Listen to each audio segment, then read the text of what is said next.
5টা বেজে গিয়েছে আর এইদিকে লাউডস্পিকারে গানও বন্ধ হয়ে গিয়েছে। তাই সকলের মাথায় একটা করে হেডফোন দেওয়া হয়েছে, প্রত্যেকেরই একই গান কানে বাজছে আর সেই তালে প্রত্যেকেই কোমর দুলাচ্ছি আমরা। আসলে জাপানে পুজো করতে গেলে বেশ অনেকগুলো নিয়ম আমাদেরকে মেনে চলতে হয়।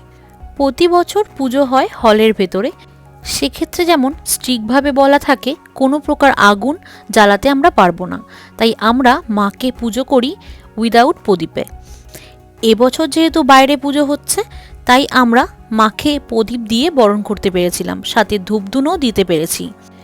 তবে ওপেন পুজোর ক্ষেত্রেও আছে অনেক রকমের বাধা।